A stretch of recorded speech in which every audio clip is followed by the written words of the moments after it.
Pullback today overall in the market towards the end of the day. In here today, we actually ended up in those 680 handles rather than the 690s. So we had like a basically like a $4 drop from midday towards the end of the day in the overall market. And then Apple in here today, that's what we're looking at here on the weekly chart, basically followed suit, right? So now we're trading down here in the 260 level.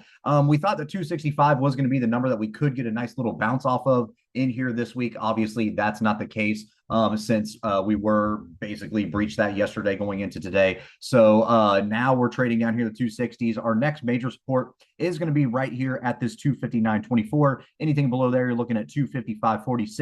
And then after that, basically in no man's land, right?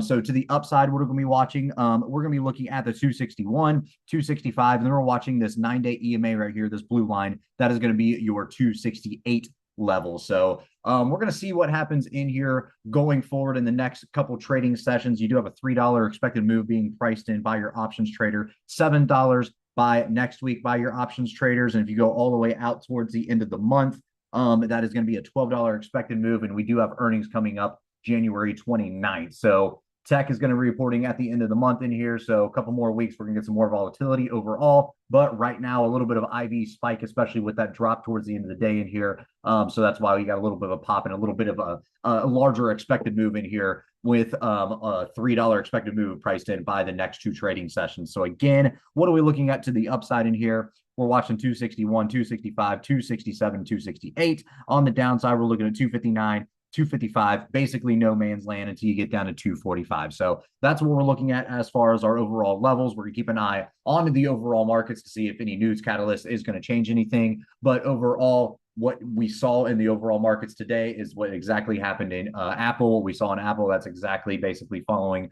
what happened in the overall markets today. So nothing too crazy in here. It's just we were hoping that 265 was going to hold this week. Obviously, it didn't.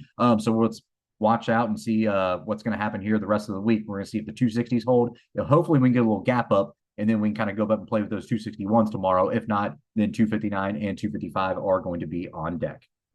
All right, guys, if you like this video, make sure to check us out on all of our social media. We also have a Discord service if you're interested, and you can find all of our socials in the description below.